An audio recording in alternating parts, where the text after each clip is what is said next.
Hello, everyone, and welcome. I'm Karen Sampson Hoffman from CHAD, Children and Adults with ADHD. And I'm Roxanne Fouché from the ADHD Coaches Organization, ACO, and the director of the ADHD Awareness Month Coalition. We're so glad that you've joined us today to be part of this important conversation about ADHD awareness. Awareness is the first step toward empowerment, and it's the foundation for better outcomes for kids, for adults, for families, and for communities. We're here today on behalf of the ADHD Awareness Coalition, which is made up of ACO, ADA, which is the Attention Deficit Disorder Association, and CHAD. We're also working with a growing number of partners around the world to raise awareness about ADHD. Together, our goal is to share reliable, science based information about ADHD to reduce stigma and support people and their families in living their best lives. So let's get started. What is ADHD? ADHD stands for Attention Deficit Hyperactivity Disorder. That last word, disorder, is a medical term. It's not used for a judgment or to describe a character flaw. Medically, it simply means that things are working in a slightly different way. Right. And ADHD is a neurodevelopmental condition, which means it's related to how the brain develops and functions. It's often inherited. If a child has ADHD, one or both parents might realize, oh, wow, I've got some of those same traits. And ADHD isn't something that just kids have. It continues into adulthood for most people. It's also not just about being hyper or distracted. Symptoms change over time, depending on your environment and on what life is asking of you at that moment. There are three types or presentations of ADHD. There's the inattentive type, where people are struggling with focus and organization, memory, things like that. There's the hyperactive impulsive presentation, where we see fidgeting, acting without thinking first. And there's the combined type, which is a mix of both. Might hear people still use the term ADD. That's just the older name. Today, it's all called ADHD, but the core challenges are the same. If you think that you have any of these symptoms, talk with the appropriate medical or mental health providers who can guide you when it comes to an evaluation and treatment options. There are a lot of myths about ADHD that we want to clear up. Like the idea that it's caused by bad parenting, because it's not. Parenting styles can affect how ADHD shows up, but they don't cause it. Or the myth that everybody has a little ADHD. That's just not true.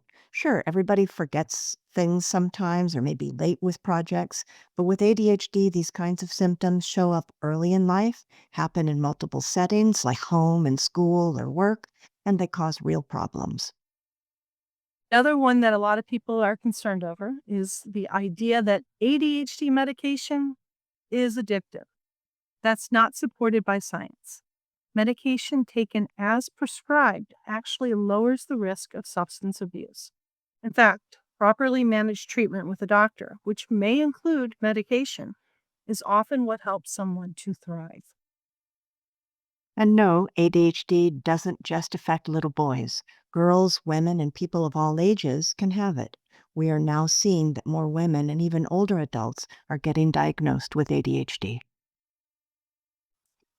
So, why is ADHD Awareness Month important? Well, despite there being more than 100,000 scientific studies, there's still a huge amount of misunderstanding out there. And when ADHD is misunderstood, people don't get the support they need. They may struggle in school, in relationships, and at work. Many people may find themselves struggling with their own mental and physical health because of unmanaged ADHD. Early diagnosis and treatment can make a huge difference. The earlier we understand what's going on, the sooner someone can learn strategies, get support, and start to shine. But even if a person is diagnosed later into their adulthood, finding the right treatment and support makes a great difference for them. And support doesn't mean just medication. It includes behavioral tools, coaching, education, accommodations at school or work, and lifestyle changes like uh, good sleep, movement, nutrition, and stress management. ADHD coaching, for example, is one way people are learning to work with their strengths and close the gap between what they intend to do and what actually gets done. There are many ways that ADHD shows up in people, and just as many ways to help people succeed. That's why awareness is key. So, what can you do to help increase awareness, not just during ADHD Awareness Month in October, but throughout the year? You can visit the ADHDawarenessmonth.org website for resources, follow us on social media, sign up for updates, share what you learn with friends, teachers, colleagues, or your own family. You can use the directories to find local CHAD chapters or ADHD coaches, or check out CHAD's professional and ADHD center directories. You can explore ADA's fantastic resources for adults. This month is a celebration of how far we've come and a reminder of the work still ahead. Without ADHD awareness, many children and adults will continue to struggle.